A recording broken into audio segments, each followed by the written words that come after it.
نبوت بہت وسیع موضوع ہے بھیا، نبوت پہ کہاں بات ہو سکتی؟ نبوت بہت وسیع. حضرت مجدد الفسانی سرہندی رحمۃ اللہ علیہ کو پڑھیے، اہل سنہ کے عقیدے میں پڑھیے. جو ہمارا اور گمراہ لوگوں کا اختلاف ہے، سر سید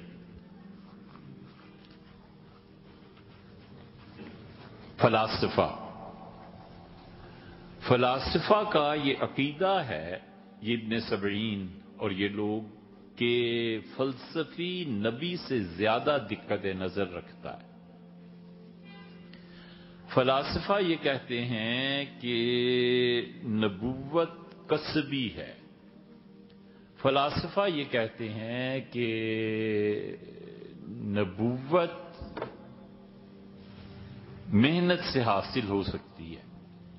فلاسفہ یہ کہتے ہیں کہ نبوت وہ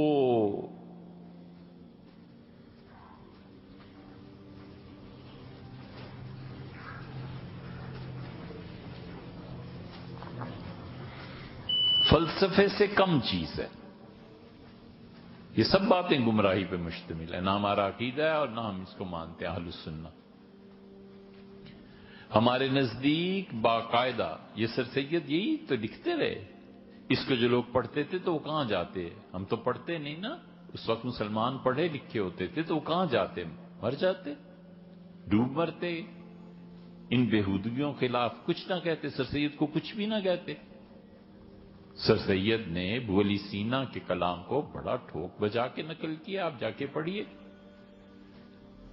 یہ ابو علی سینا اور یہ فلاسفہ اور ارسطو کے شارع فارابی، یہ جو لوگ ارسطو ثانی کہلاتے تھے،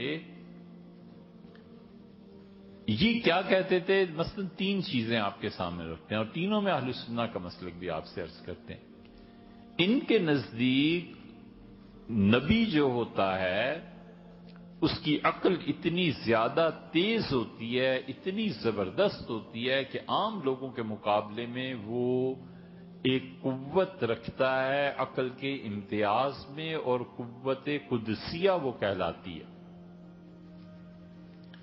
اہل سنہ کہتے ہیں کہ نبی کی عقل کی بجائے سیدھی طرح بات یہ کرو کہ خدا اسے اتنی طاقت دیتا ہے، اتنی قوت دیتا ہے، اور اللہ کا پیغمبر وہ آتا ہے اور اس سے جو قوت قدسیہ تم کہہ رہے ہو، اس قوت قدسیہ کا کوئی دخل نہیں ہے. خدا کی طرف سے نبوت دی جاتی ہے اور نبوت کسبی نہیں ہوتی، وہبی ہوتی. یہ ابن سبعین اور سہروردی سے مراد وہ مقتول، سہروردی سے ایسے شہاب الدین سہروردی رحمۃ اللہ علیہ مراد، وہ تو بڑے اولیاء کرام میں صاحب سلسلہ ہیں.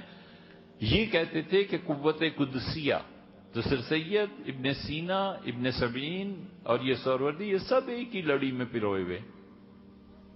قوت قدسیہ اتنی ہوتی ہے کہ نبی کے اندر سے یہ طاقتیں اٹھتی ہیں. وہ جو قوت قدسیہ نبی کے اندر ہوتی ہے وہ کہتی ہے میں جبریل امین ہوں، وہ کہتی ہے میں میکائیل ہوں، وہ کہتی ہے میں پہاڑوں کا فرشتہ ہوں. خارج میں کچھ نہیں ہوتا. بالکل اسی طرح جیسے ایک آدمی گہرے خواب میں ڈوبا ہوا ہوتا ہے، اٹھتا ہے تو حیران ہوتا ہے کہ میں کس دنیا میں تھا. تو خواب اور جن کو دیکھ رہا ہوتا ہے، آگ سے ڈر رہا ہوتا ہے یا باغ میں مزے کر رہا ہوتا ہے، یہ سب چیزیں اس کے اندر ہی اندر ہوتی ہیں، خارج میں اس کا وجود نہیں ہوتا. یہ ہے نا جڑ فرشتوں کے انکار کی. ہم کہتے ہیں ایسے نہیں ہوتا.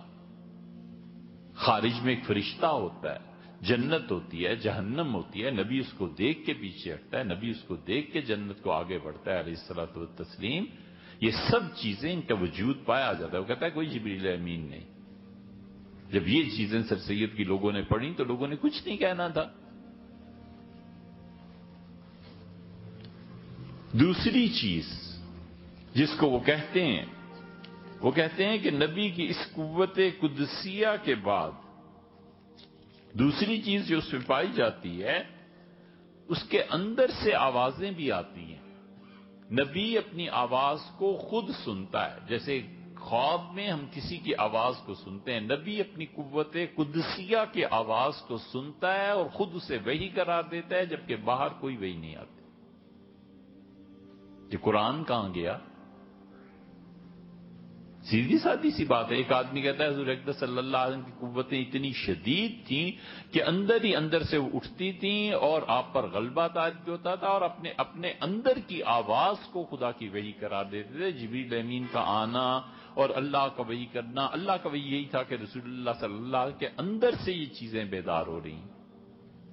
اب کہاں رہ گیا قرآن اور کہاں رہ گیا اسلام؟ یہ سارے فلاسفہ ایسے ہی کرتے ہیں۔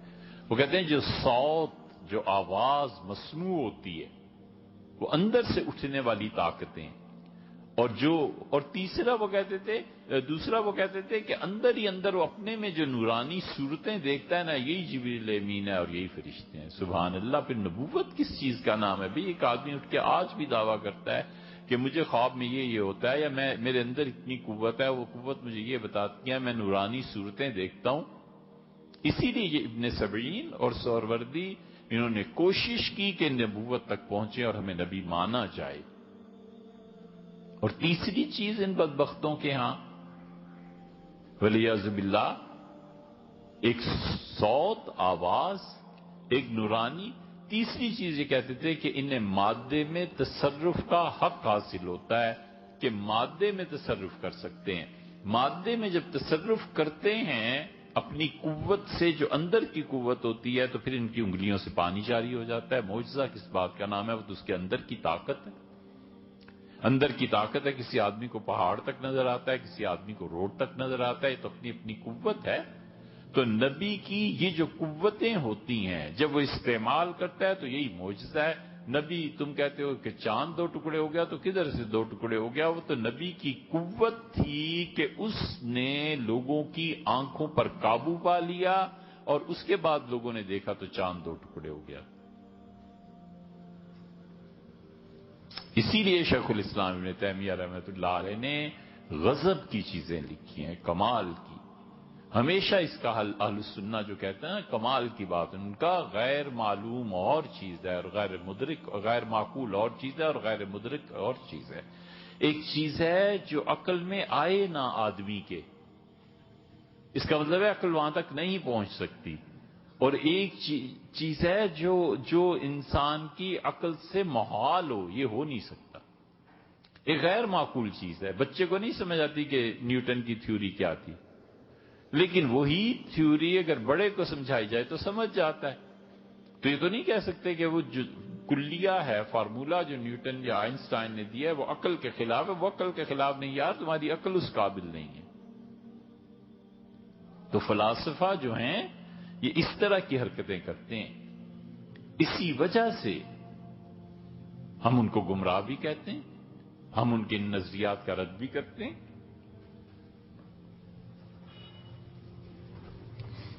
اسی لیے ابو علی سینا پھنس گیا، جب پہنچا اس بات پہ کہ حضرت مریم کے ہاں ولادت کیسے ہوئی عیسیٰ علیہ السلام کی، تو اس نے کہا کہ خاتون کی طرف سے جو ایگز ملتے ہیں وہ خود اتنے زیادہ ہو گئے تھے کہ انہی نے سپرم کی صورت اختیار کر لی تھی، اور وہ آپس میں ملے اور بچہ ہو گیا۔ سبحان اللہ، پوری دنیا میں ایک وہی تھی، اور اس کے علاوہ آج تک دنیا میں یہ واقعی پیش نہیں آیا۔ اب کون اس کو مانے گا؟ اسی لیے تو یہ ابو علی سینا اور اس کے متبعین کو ہم گمراہ اس وجہ سے مانتے ہیں کہ اگر اس کی چیزیں وہ ٹھیک ہیں جو مطالعے میں آئی ہیں، ابو علی سینا کی شفا پڑھیے، قانون پڑھیے، یہی وہ چیزیں ہیں جو آکسفورڈ میں عرصے تک پڑھائی جاتی رہی ہیں۔ بر صغیر کی تعلیم کا نصاب کوئی معمولی چیز نہیں تھی۔ 1850 میں انگریزوں نے کمیٹی قائم کی اور انہوں نے کہا کہ اس وقت دلی میں جو کچھ پڑھایا جا رہا ہے یہ ہماری آکسفورڈ سے زیادہ علم ہے۔ انڈیا میں جو کچھ پڑھا رہے ہیں اس کو دیکھو، جائزہ لو اور رپورٹ پیش کرو، کیوں نہ آکسفورڈ اور کیمبرج کو ہم اس سٹینڈرڈ تک پہنچائیں جو دلی میں کالج کا سٹینڈرڈ۔ یہ تو 57 کی جنگ آزادی آ گئی، ان کا چھوڑو اس بات کو، وگرنہ ہندوستان کا نصاب تعلیم اس سے اعلیٰ تھا۔ یہ چیزیں ہوئی. تو حضرت مریم کے متعلق فلاسفہ یہی کہتے ہیں. جنت اور جہنم اس کے متعلق بھی والعیاذ باللہ ایسی چیزیں رکھتے ہیں. تو اس لیے جو آپ نے سوال تحریر فرمایا کہ ابو علی سینا اور اس کے پیروکار ہم اسی لیے گمراہ مانتے ہیں کہ ان سب چیزوں کو غیر معقول قرار دیتے ہیں. اسی انکار کی وجہ سے بعض رات ان کی تکفیر